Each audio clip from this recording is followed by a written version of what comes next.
Thank you very much, Alex. And inflation next. Let's bring the main inflation graph on screen here. So CPI is at 8.7%. So it seems to be changing course from the last couple of months, which was downward trend. So that does not seem to be following. What's the main driver? Well, apparently it's air travel, recreation, and cultural goods and services, second-hand cars. These are the types of things that have stalled the fall in inflation. The Bank of England is unlikely to be terribly happy about this because it makes a mockery of their forecasts. But let's have a look at this.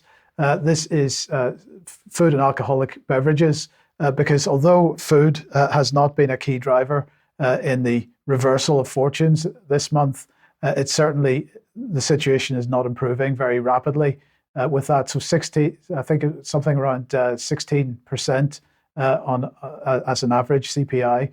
And food non-alcoholic beverages 18.4% on this particular chart from the ONS.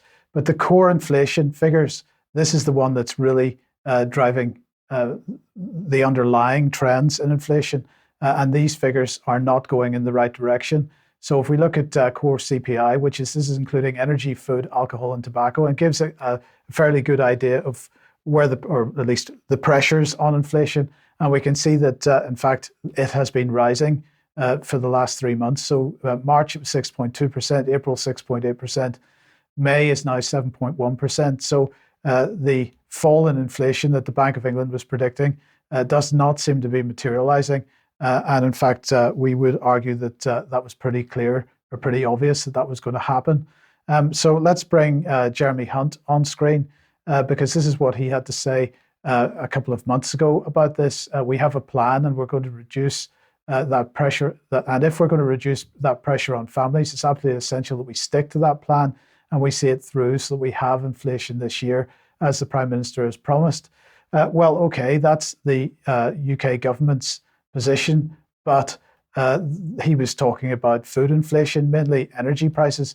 We're seeing energy prices coming down, particularly at the petrol pumps and so on. We're starting to see energy prices in terms of gas and electricity come down as well.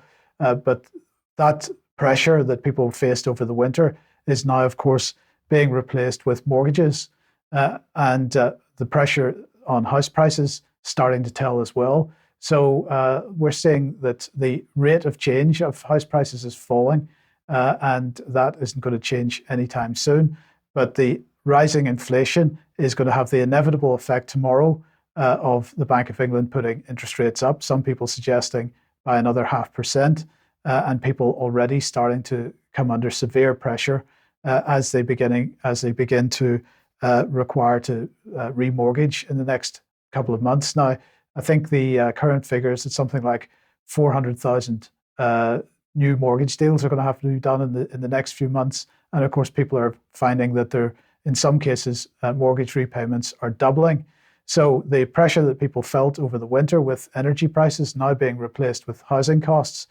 This is what Jeremy Hunt had to say this morning about the potential support on housing. Thank you, Mr. Speaker. We won't hesitate in our resolve to support the Bank of England as it seeks to strangle inflation in the economy. And the best policy is to stick to our plan to halve it. But I also want to make sure we do everything possible to help families paying higher mortgage rates in ways that do not themselves feed inflation.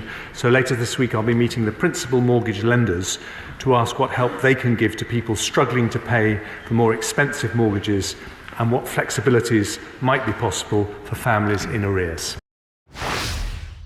So, Alex, clearly mortgage companies are not going to be able to do anything to help. They're always going to charge a couple of percent above the Bank of England base rate. So clearly he's looking for some kind of deal to be done, maybe about reorganizing mortgages. Maybe we're going to start to see 50, 100-year mortgages coming in an effort to keep people in their homes. That I don't really see any alternative. It's looking that way, isn't it, Mike? And perhaps our overseas viewers might not be aware just how mainstream it has become, even for high earners in the British economy, certainly in London, to be offered ridiculously long mortgages. Anyone who knows anyone who's working in the City of London, the financial district, will know that they live in 2 or 3 zones out in public transport terms now these days, because even they can't afford the centre, and the mortgage is there. Often the bankers who sell them will say, well, you'll be working till you're 70 or 72, won't you? Yeah, let's just sign here for a 35-year mortgage. This is unthinkable even to nearby countries like Germany, for example, but it is routine. And we see here the spectre of a multi-generational debt being raised. Now, at English law, that's supposed to be impossible. There are countries like Belgium where debt is inherited by the heirs. Is this a de facto way of moving to that situation? Well, in fact, somebody in the chat box has just mentioned that Rishi Sunak was talking about extended mortgages today. We'll see where that goes and keep everybody posted. But the question, I guess, on my mind is, who's to blame? So let's consider this, because, of course, British government wants to tell us it's the Russians. It's the Russians are to blame because they invaded Ukraine, and therefore that pushed up energy prices, and that sparked off inflation. Well, I'm going to draw a line through that because that's absolute nonsense. Inflation was baked in from well before the Russians invaded Ukraine.